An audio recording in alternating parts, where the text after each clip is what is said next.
हैं, अनुकूलताएं प्रतिकूलताएं आती हैं, ये इनका स्वभाव कैसा है?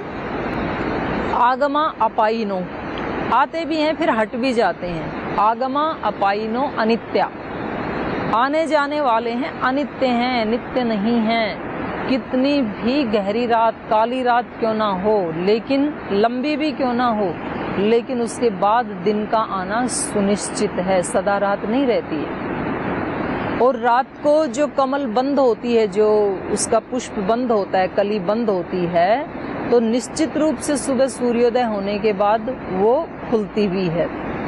तो ये हमें उस समय याद नहीं रहता है, लेकिन हम बाद में याद करते हैं। मेरे जीवन में उस समय वो कष्ट आया था, उस समय तो मैं बहुत दुखी हो गया था, लेकिन आज मुझे ऐसे महसूस होता है कि उस समय यदि वो कष्ट नहीं आया होता तो आज मैं यहाँ नहीं होता।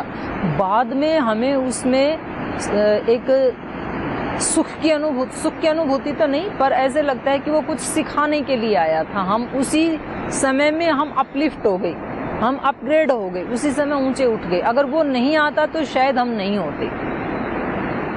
ये अनुभूति सामान्य आदमी को, जो वो घटना घटने के बाद होती है, योगी को ये अनुभूति उसी समय हो जाती है। और कोई चीज आई है तो वो बहुत सहज रूप में रहते हुए उसको स्वीकार कर लेता है। और जो इनको स्वीकार कर लेता है, स्वीकार करने का मतलब ये नहीं है कि अगर बीमारी आई तो स्वीकार कर लो और उसके लिए कोई दवाई नहीं लेनी है। अगर बच्चे फेल हो गए तो स्वीकार कर लो, उनकी कोई ट्यूशन नहीं लगानी है। अगर व्यापार में घाटा हो गया तो उसको स्वीकार कर लो, आगे कोई पुरुषार्थ नहीं करना। ये स्वीकार करना नहीं है। स्वीकार करने का मतलब है जैसे एक डॉक्टर रोगी को स्वीकार करता है, रोगी को दवा भी पिलाएगा, कड़वी दवा भी पिलाएगा, आवश्यकता होगी तो चीर फाड़ भी करेगा, ऑपरेशन भी करेगा, रक्त भी बहाएगा, लेकिन